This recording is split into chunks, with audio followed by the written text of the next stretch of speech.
buckshot gave the brass parasol just enough heft to make a deliciously satisfying thunk. "Manners," instructed Miss Tarabotti.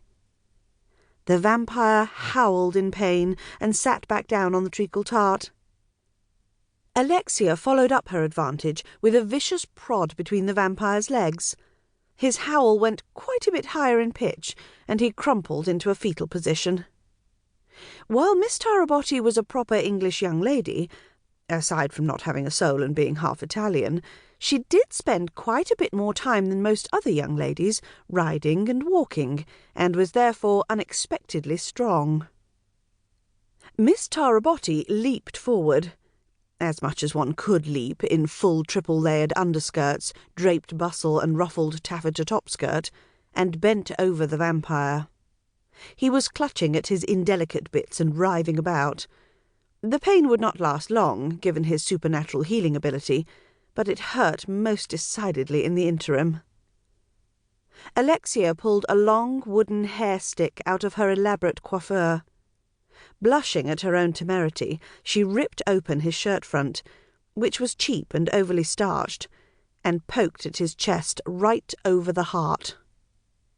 Miss Tarabotti sported a particularly large and sharp hair stick.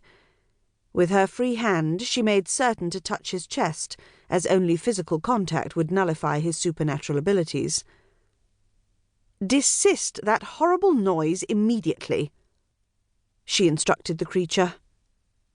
The vampire quit his squealing and lay perfectly still. His beautiful blue eyes watered slightly as he stared fixedly at the wooden hair stick, or, as Alexia liked to call it, hair stake. "Explain yourself," Miss Tarabotti demanded, increasing the pressure. "1,000 apologies." The vampire looked confused. "Who are you?" Tentatively, he reached for his fangs. Gone. To make her position perfectly clear, Alexia stopped touching him, though she kept her sharp hair stick in place.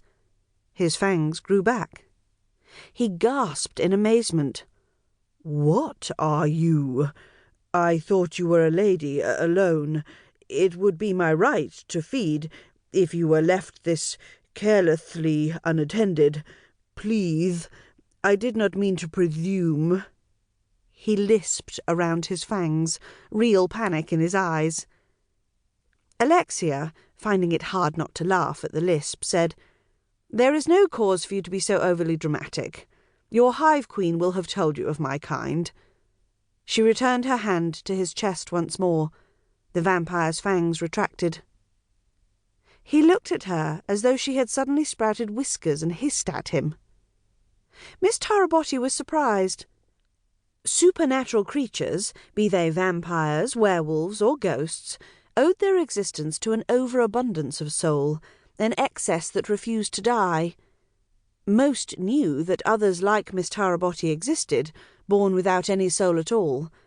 The estimable Bureau of Unnatural Registry, BUR, a division of Her Majesty's Civil Service, called her ilk preternatural. Alexia thought the term nicely dignified. What vampires called her was far less complimentary. After all, preternaturals had once hunted them, and vampires had long memories.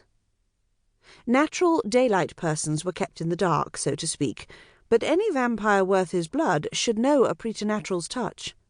This one's ignorance was untenable. Alexia said, as though to a very small child, "I am a preternatural." The vampire looked embarrassed.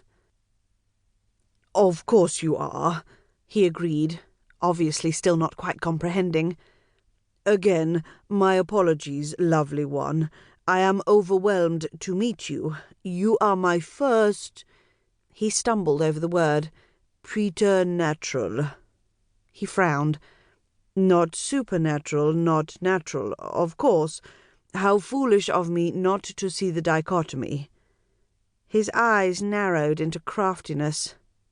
He was now studiously ignoring the hair stick and looking tenderly up into Alexia's face.